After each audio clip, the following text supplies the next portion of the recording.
The autumn morning in Columbus, Ohio, still held warm sunshine. At St. Mary's Hospital Pharmacy, Rachel Hart continued her work reviewing prescriptions. After 15 years as a pharmacist, identifying drug components and interactions had become second nature to her. Dr. Hart, about this prescription. A young pharmacy assistant approached with a puzzled expression. Rachel took the prescription and immediately spotted the problem. This dosage is too high. Check with the doctor. Her keen observation skills were valued at work, and she had prevented many medical errors. Her ability to notice subtle changes and abnormalities helped her not only at work but in daily life as well. At 5 o'clock, Rachel headed to the middle school to pick up her son Michael. 12-year-old Michael had inherited his mother's calm disposition and often sat quietly reading while his classmates were making noise.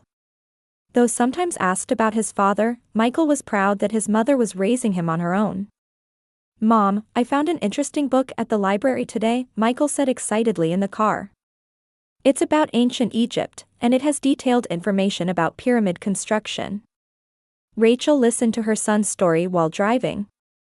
Michael's thirst for knowledge and gentle heart were her pride. Raising her son as a single mother was never easy, but seeing Michael's growth convinced her that her choices had been right. When they got home, the phone was ringing. It was her sister Christina.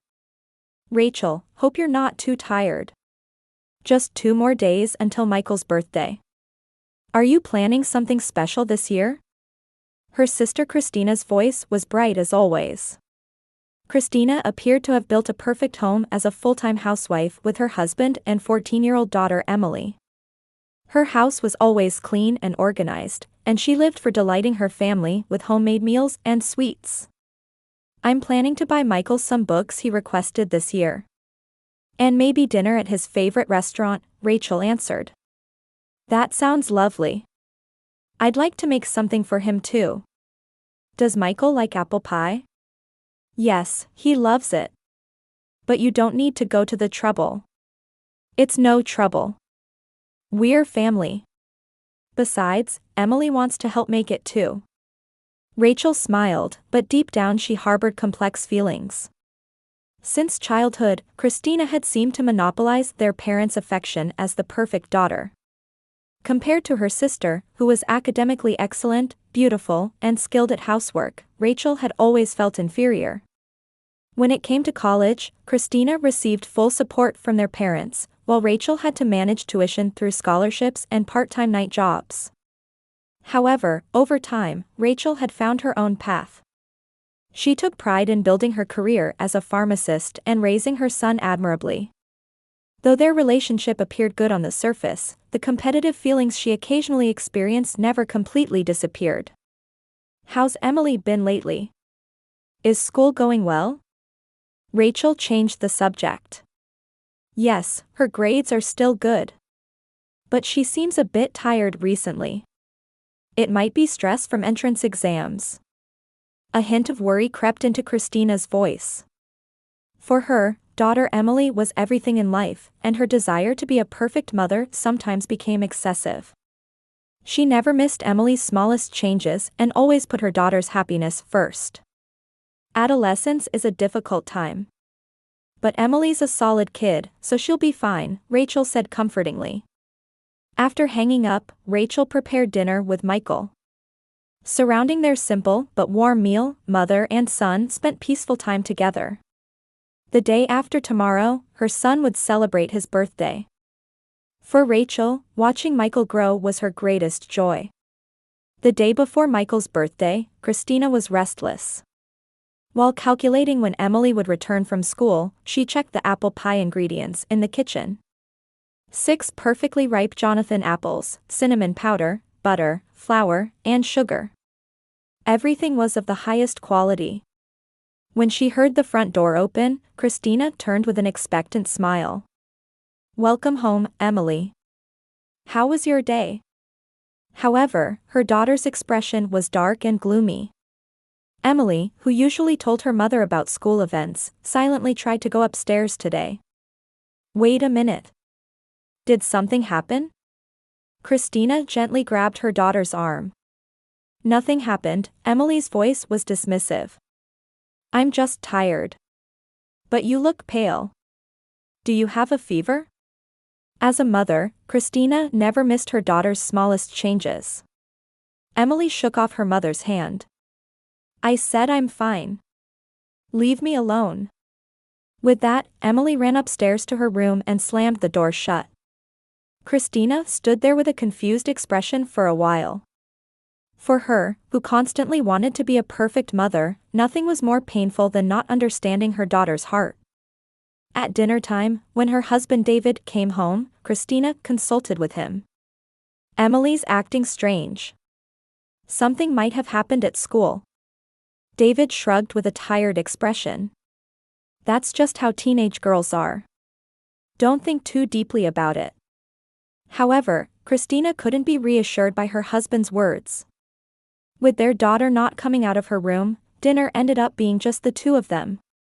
She knocked on her daughter's door several times, but only got the response, I'm not hungry. Around 9 o'clock, Christina listened at Emily's door. She could hear quiet sobbing from inside. Emily, it's Mom. Open the door. No. Leave me alone. If you don't tell me what happened, Mom can't understand. After a long silence, the door slowly opened.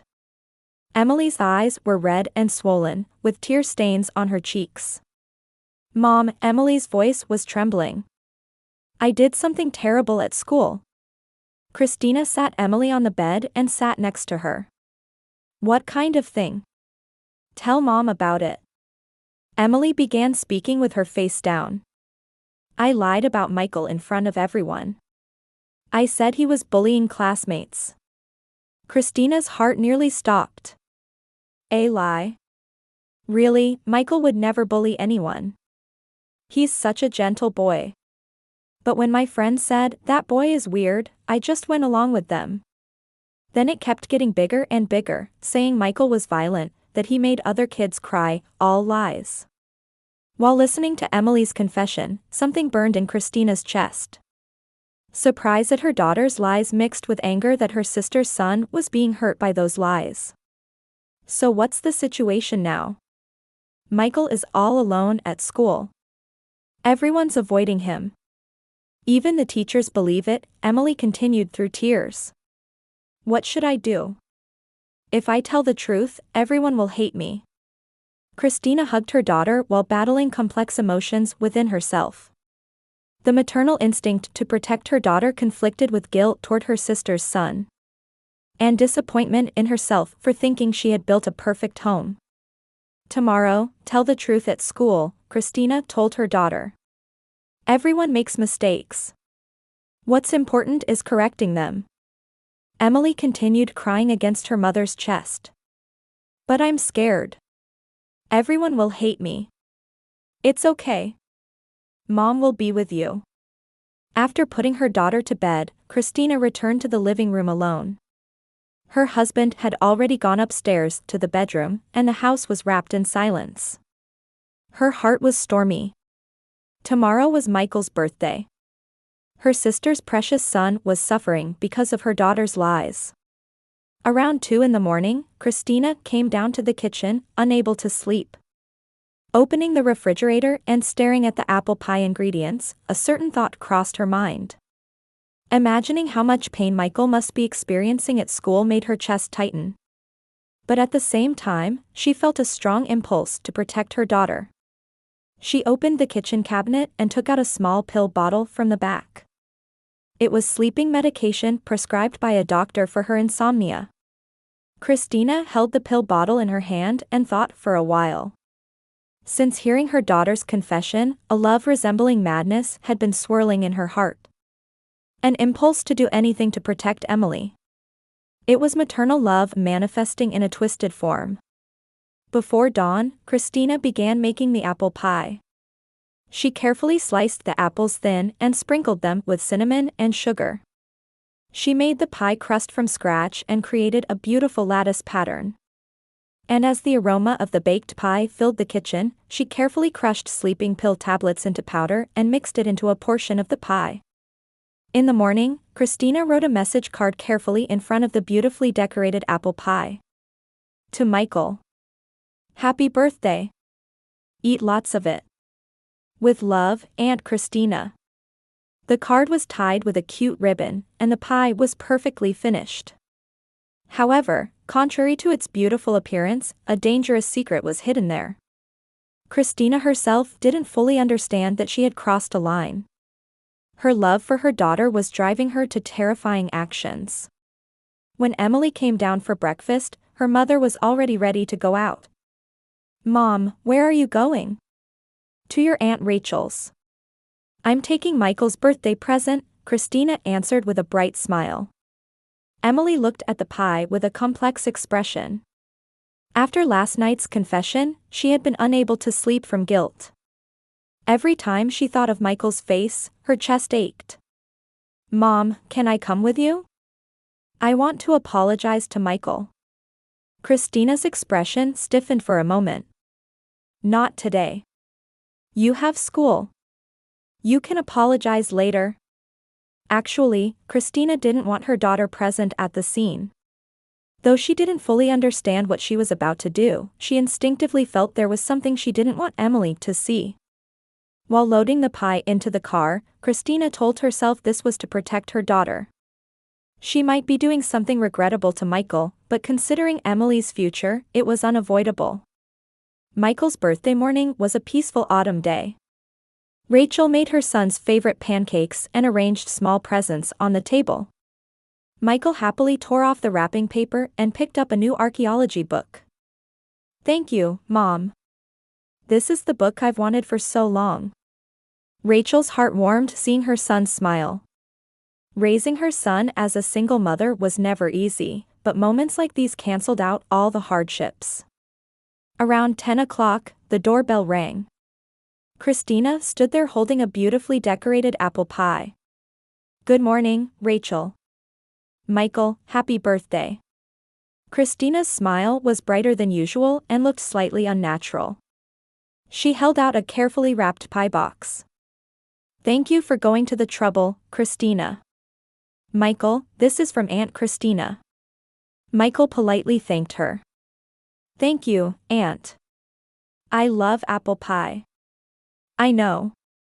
It's a special recipe." Christina's voice held a hint of tension. "Please eat it today. It's best while it's fresh." While receiving the pie box, Rachel sensed something different about her sister's manner. Though Christina usually enjoyed making homemade sweets, today she was emphasizing eating it more persistently than usual. "Of course, we'll have it for dessert today." "Thank you." After lunch, Rachel decided to cut the pie. The aroma of the beautifully baked pie spread through the kitchen. However, the moment she put the knife into the pie, her professional instincts sounded an alarm. Looking at the pie's cross-section, she noticed that only part of the crust had a slightly different color. From her 15 years of experience as a pharmacist, she suspected foreign substances might be mixed in. "Michael, wait a moment." Rachel stopped her son as he was about to reach for his fork. Bringing her face close to the pie, she detected a faint medicinal smell. It was the slight bitter smell characteristic of sleeping medication. Rachel's heart began beating violently. "Mom? What's wrong?" Michael asked worriedly. "I want to check something. Could you go read your book in your room first?" Michael noticed his mother's serious expression and obediently headed to his room. Alone, Rachel took a small spoonful of the suspicious part of the pie and smelled it. It was definitely the smell of sleeping medication. Various possibilities raced through Rachel's mind. Why would Christina do such a thing? Could it really be true? However, her knowledge and experience as a pharmacist told her that her intuition was correct. Just then, the doorbell rang again. Opening the door, she found Emily standing there. Her 14-year-old niece had her face down and was clearly agitated. "Emily, what's wrong? What about school?" "I came without telling Mom. I wanted to apologize to Michael." Emily's voice was trembling. Rachel invited her niece into the house. From Emily's condition, she sensed something serious had happened. "Emily, what happened?" Emily began speaking through tears. "Aunt Rachel, I did something terrible. I lied about Michael in front of everyone. I said he was bullying people." Rachel was shocked. "A lie? Really, Michael would never do such things. He's such a gentle boy. But when I went along with my friend's lies, it kept getting bigger and bigger. Now Michael is all alone at school." In Rachel's mind, all the pieces began connecting. Her daughter's lies, her sister's abnormal behavior, and the pie with sleeping medication. Christina was trying to harm Michael to protect her daughter. However, Rachel maintained her composure. The judgment she had cultivated as a pharmacist told her how to handle this situation. "Emily, I'm glad you told me honestly. That was a brave thing to do," Rachel comforted her niece. "But now I need to ask you something very important. What was your mother doing last night?" "She was making something in the kitchen in the middle of the night." "Apple pie." Rachel took a deep breath. Then she decided to begin a calculated performance. "Emily, actually your mother made us a pie. I was thinking of eating it with Michael, but would you like to join us?" Emily showed a confused expression. "But I need to apologize about the school thing. We can talk about that slowly later. Let's enjoy the pie now." Rachel seated Emily at the dining table and placed the pie in front of her. Then she said loudly on purpose, "Michael, Emily came to visit, so let's all eat pie together." When Michael came out of his room, Rachel said to her son, "Michael, this is the pie Aunt Christina made. But since Emily is hungry, let's have her eat it all." Emily panicked. "What? Me eat it all by myself? That's impossible." "It's fine," Rachel continued with a smile. "Your mother made it with love. Michael can have a different dessert later." At that moment, Emily's face turned pale. Remembering what her mother had been doing in the kitchen at night, fear appeared in her eyes as she stared at the pie. "Aunt, actually," Emily said in a trembling voice, "I'm not really that hungry." Rachel carefully observed her niece's reaction. It was clear that Emily knew something about her mother's actions. That night, Rachel called Christina. While keeping her voice tone normal, she chose calculated words. "Christina, thank you for today. The pie was very delicious." "Really? I'm glad." Christina's voice was bright. "Did Michael enjoy it?" "Yes. But something interesting happened." Rachel paused. Emily suddenly came over, and the moment she saw the pie, she ate it all up. Silence continued from the other end of the phone. "Emily did?" Christina's voice trembled. "Yes. She said Mom made this pie and finished it all by herself." "Isn't that sweet?" Again, silence. Then Christina's scream echoed through the phone. "That can't be true. Emily ate it all?" "Really?" Rachel answered calmly. "Yes, really. Why are you so surprised?" Christina began crying on the other end of the phone. No. That pie was what, Christina?" However, the phone was hung up. Rachel gripped the receiver, convinced that her deduction had been correct. Her sister had really mixed sleeping medication into the pie. And now, believing that her own daughter had eaten it, she was panicking. The next morning, Rachel put the evidence pie in a sealed container and headed to Christina's house. This was after sending Michael to school. While driving, her heart swayed with complex emotions. Because she loved her sister, she had to face this truth.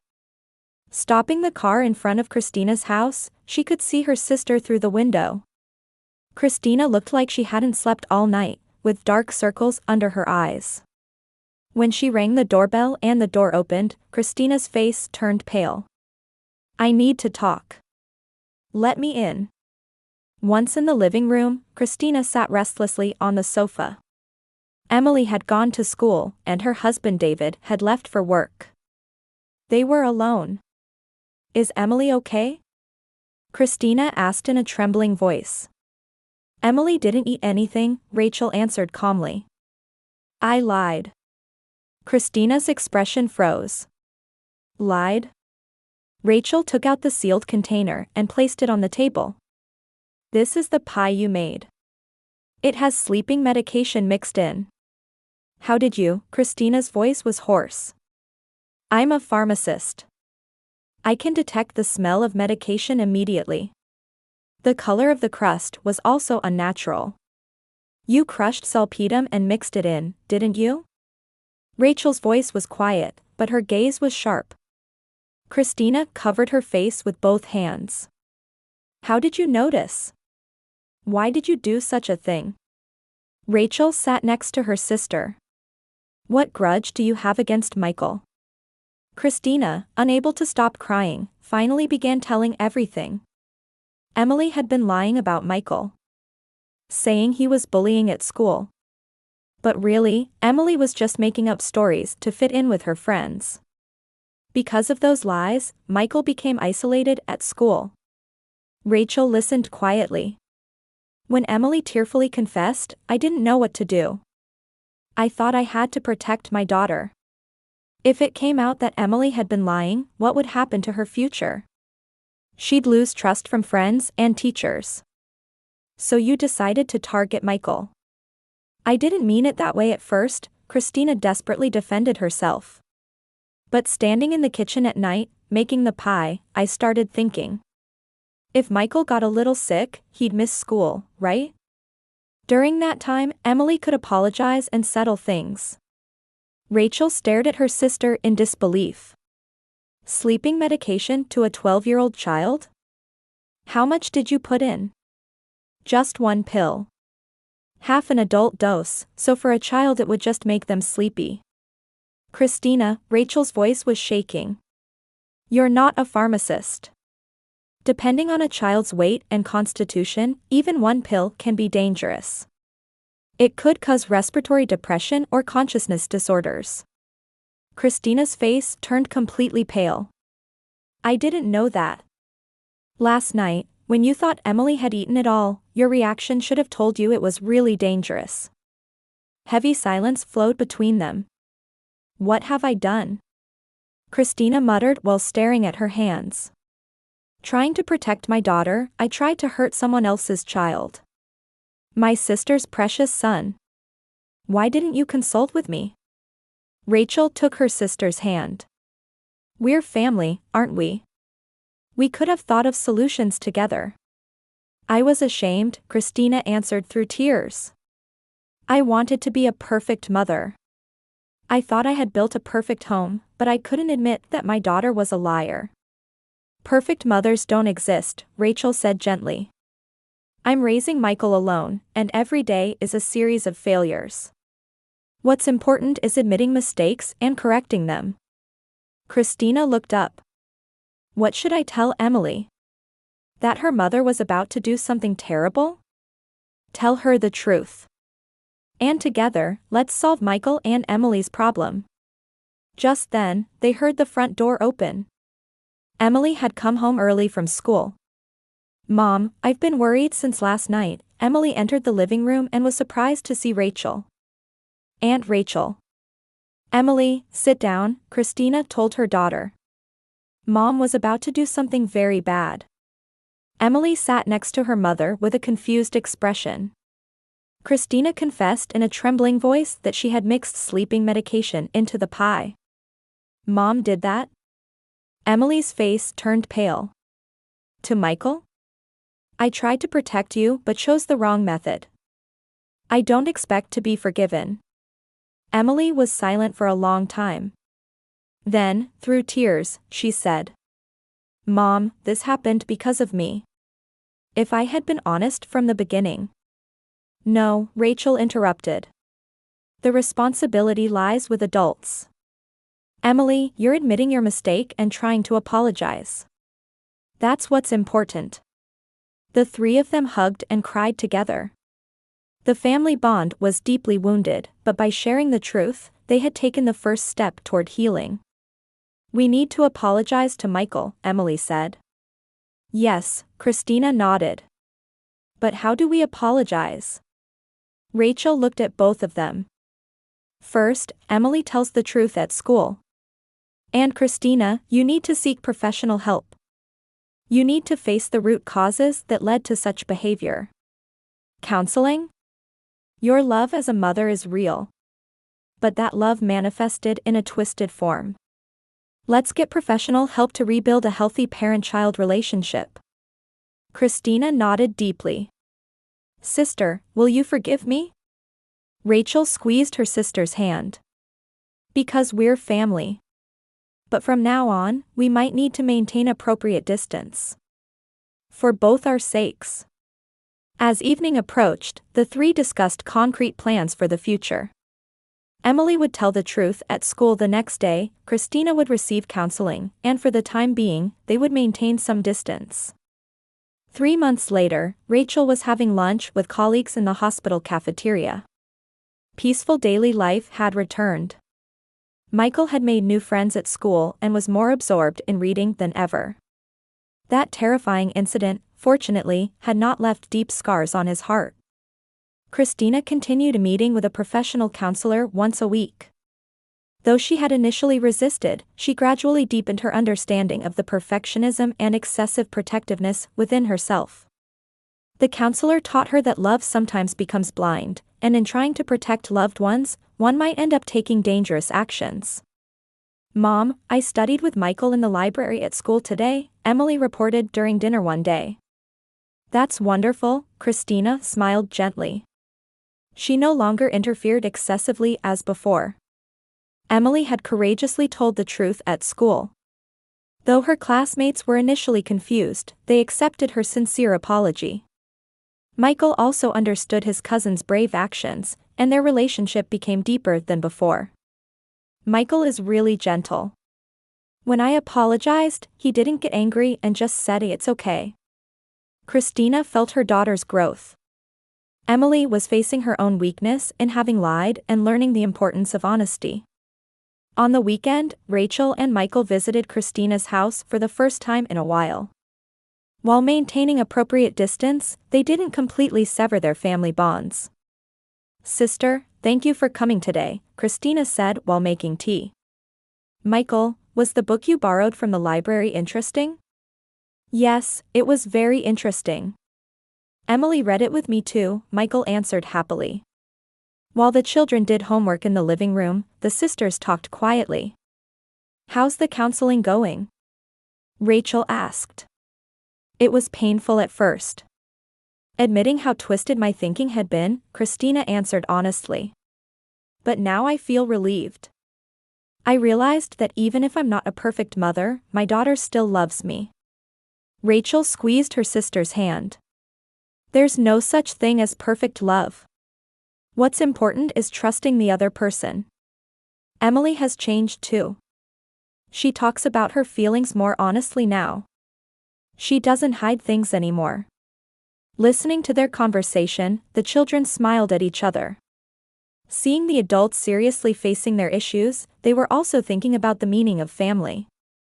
On the way home, Michael said to his mother, "Mom, our family has an unusual shape, but it's warm, isn't it?" "Why do you say that?" "Aunt Christina made a mistake, but she admitted it and apologized, right?" Emily lied too, but she had the courage to tell the truth. Family isn't just about blood relations. Rachel was moved by her son's words. "That's right. Trusting and supporting each other is what real family is." When spring arrived, the four of them had a picnic in the park. They brought homemade sandwiches and fruit and spent time under the warm sunshine. Christina no longer forced homemade sweets on anyone. "Let's all go to a restaurant for Michael's birthday next year," Christina suggested. "That's a good idea," Rachel laughed. Emily and Michael were reading books on the grass. Reading the same book together and discussing their thoughts showed the bond of true cousins. At sunset, the four walked home hand in hand. There was a new form of family based not just on blood relations, but on trust and understanding. It might not be perfect, but it was a true family filled with real love that accepted each other's weaknesses. Rachel looked up at the sky and thought, sometimes people make big mistakes. However, if you have the courage to face the truth and trust others, broken bonds can be reconnected in new ways. And that is what real family love is.